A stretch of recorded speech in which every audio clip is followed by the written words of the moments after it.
the dough. I have a bowl. I'm going to use this one to mix it in. I got 3 cups of flour. I got 1 teaspoon of salt. I use sea salt. You can use regular white salt, don't really matter. And I got a teaspoon and a quarter of yeast. I got Fleshman's active dry yeast. You can use packaged yeast. If you use packaged yeast, I think it's just 1 pack of yeast. And then I got a bowl here because you got to put 1 cup of hot water and mix the yeast, the salt, a teaspoon of olive oil, and let it sit like 5 minutes and foam a little bit. And I will show you this. Take a cup of hot water, and all I did was just hot water from the faucet and let it run for a little bit and get it hot. That's good enough. Add in your salt, add in your yeast. I don't have the oil ready yet. And then just whisk it and mix it with a fork. Just want to break it up. Good. You see when all the yeast like pellets are kind of gone, they're not sandy looking. And then just let it sit like that for about 5 minutes or so. I'm going to stop it to get the oil built up. Alright, I added the oil in now. You can probably see it floating around in there. But basically, you just want to mix this up real good. Let it sit a couple minutes.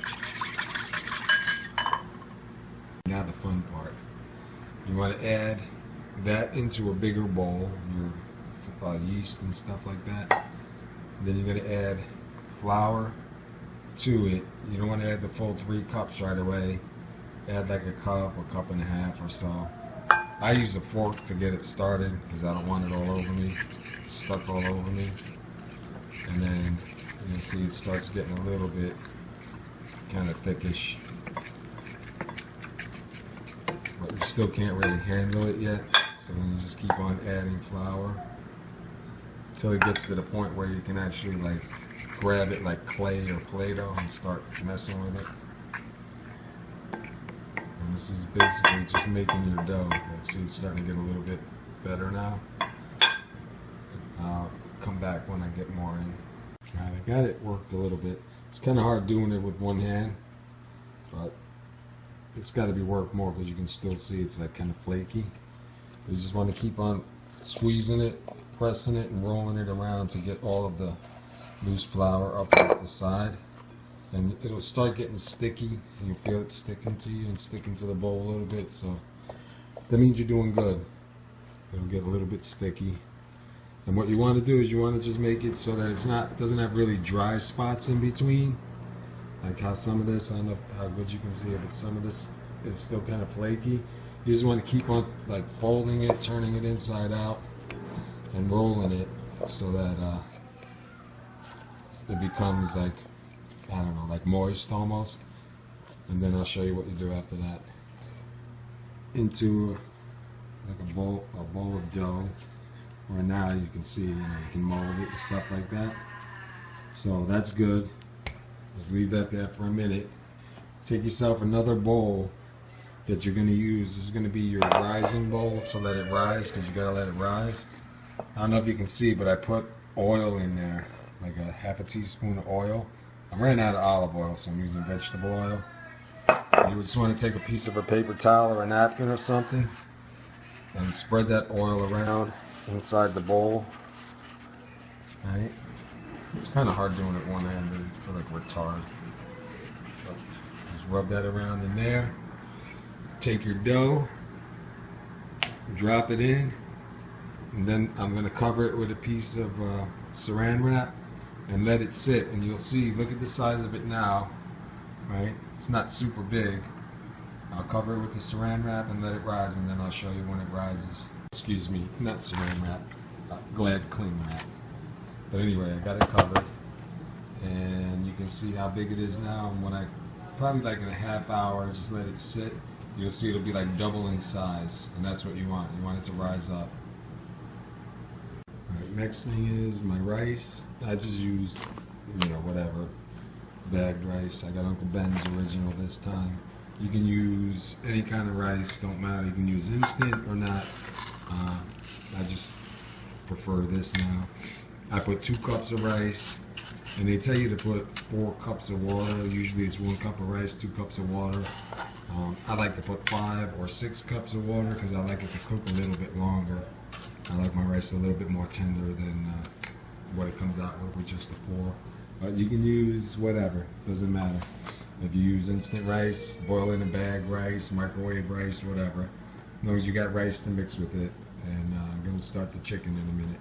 One other thing, I use Morton seasoned salt, which is pretty good, and Goya. And I'll put some right in the rice and let it cook in the rice. Kind of season up the rice a little bit, give the rice a little bit of flavor.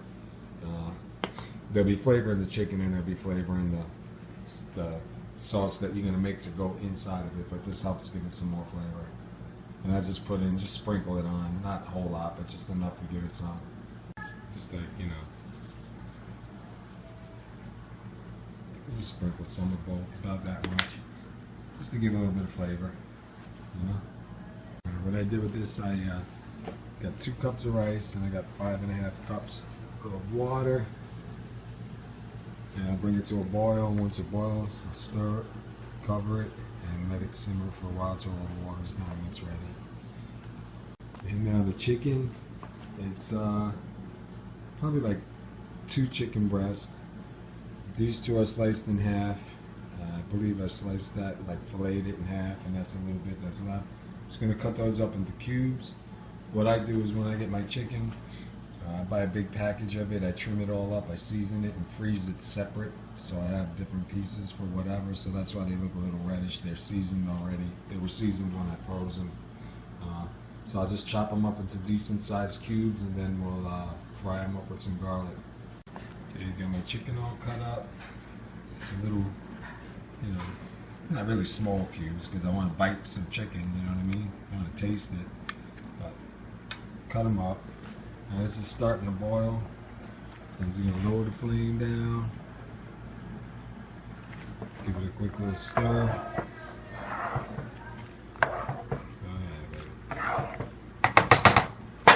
Cover it, let that simmer for a while. The dough's almost ready to start being played with, and I'm going to get this ready to fry. Okay, I got about 2 tablespoons of oil. I like olive oil, but I don't have olive oil right now, so I'm using vegetable oil. And I'm using about, I don't know, a little more than a tablespoon of butter. And I'm going to let them melt. I like this. I like the flavor and the consistency it gets when you use both of these together for making like my garlic chicken. If you know a better way, you got a better way, use it however you want to make your chicken, but I want to make it garlicky and kind of like a buttery flavor kind of deal. And just going to let that thing, and I got minced garlic right now, so I'm just going to throw in probably about 4 or 5 teaspoons in a little bit. Okay, I ended up putting 5 teaspoons of garlic in. I'm just waiting for it to heat up. The rice is simmering away. I'll give it a quick stir.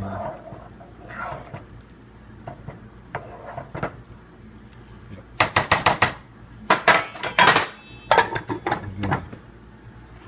I'm just waiting for this to heat up, and then I'll add the chicken to it. And just add your chicken and cook it on like a low to medium flame. You don't want to cook it really quick, and you don't want to burn it. So, and just keep moving them around. The garlic will stick to the chicken, that'll flavor the chicken, and then you can just turn the pieces over so all the sides get cooked. Move it around a little bit. Too bad you can't smell it. It smells good.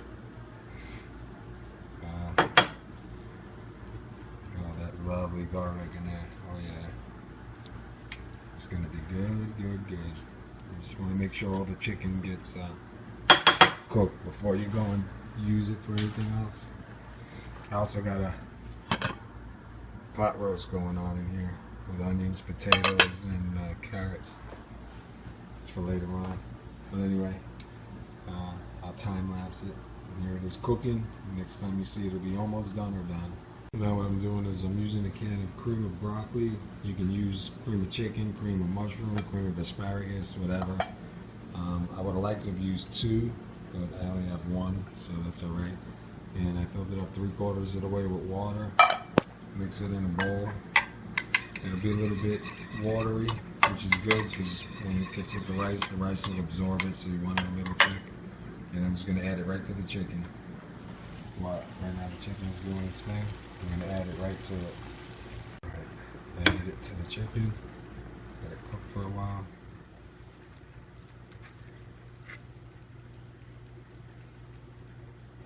See how it's kind of like soupy, but that's good because when you put the rice in it, the rice is going to suck all that water up, and then it'll be perfect for what you want to do with it.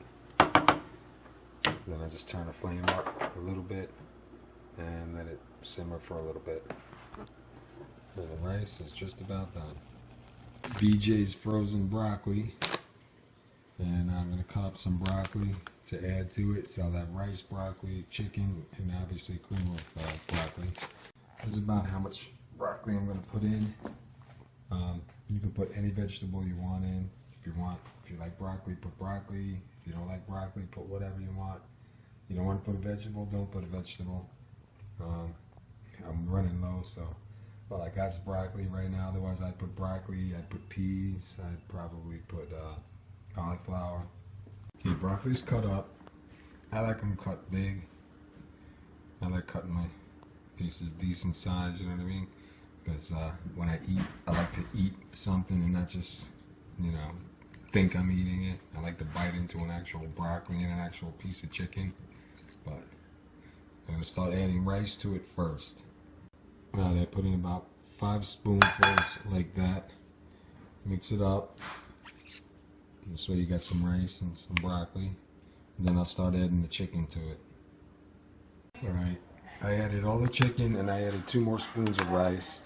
And this is pretty much what you want it to kind of look like, A little bit, not super thick, not super mushy. I see big pieces of chicken, big pieces of broccoli. So this way when you stuff it and cook it, you got something to eat. And then just put that over to the side. And whatever you don't use, obviously I have to make more dough. I'm just going to freeze, and when I make more dough, I'll make more pockets, but I'll have the stuff already made. I'll probably be able to make about 6 or 7 of them right now, so I'm going to start on the dough. I cleaned up the counter. I got some flour that I'm just throwing down on it. I'm going to use my counter because it's marble or granite. I'm not even sure what it is, but it's solid.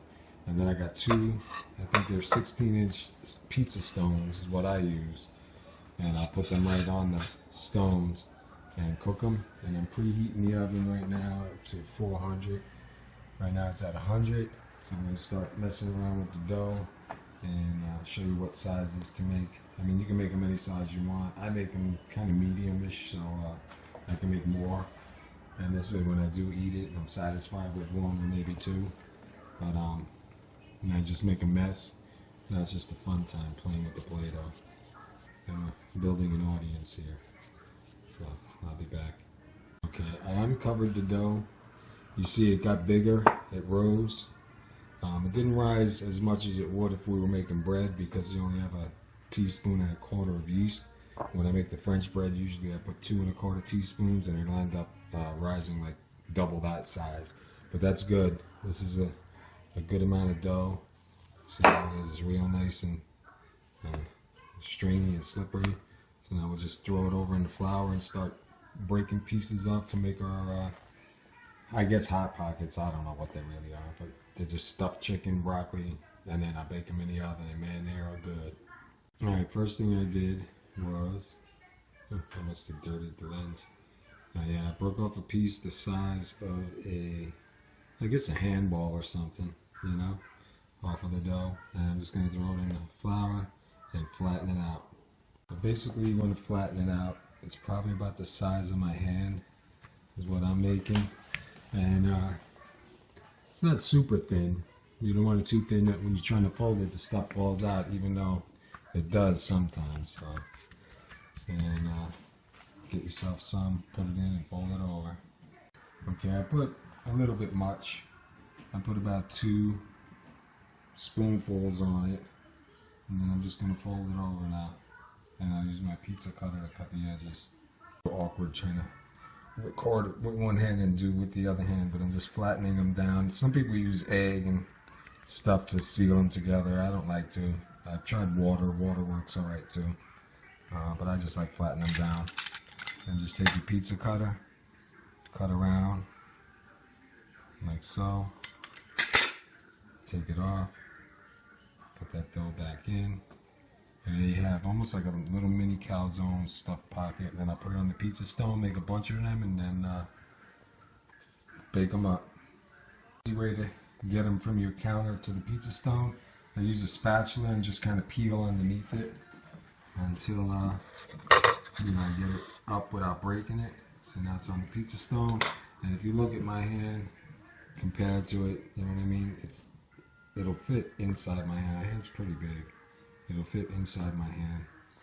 And it's like a little mini calzone kind of, I guess, but I call it a hot pocket. Either way, it's good. So I'm just gonna cut up some more.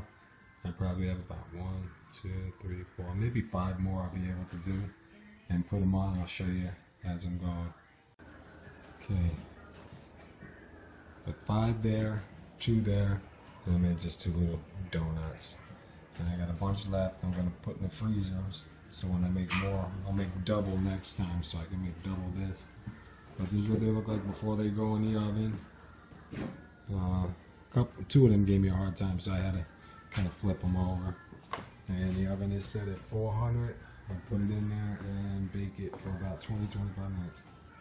Put them in and set it for about 25 minutes and see what they look like when they're done. You don't have to, but halfway through, I turn them over because I want the bottoms to get a little bit crispy too. You get a couple that'll split like that. That was one that gave me a hard time, so I kind of hid that split part on the bottom just to keep the stuff in. And that one I ripped on the way, but still all in all good. So I'll let them go. I got 4 more minutes left.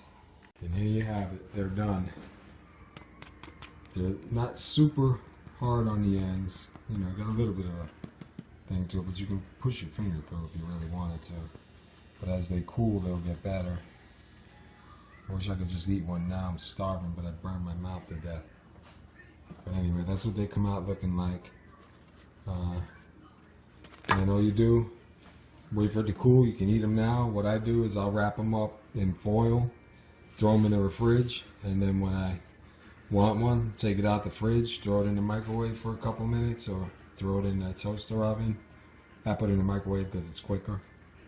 And you got yourself a good, nice, healthy snack. This one's going to be good. It's super big. This one's going to be good too. But that's it in a nutshell. And hope you like it.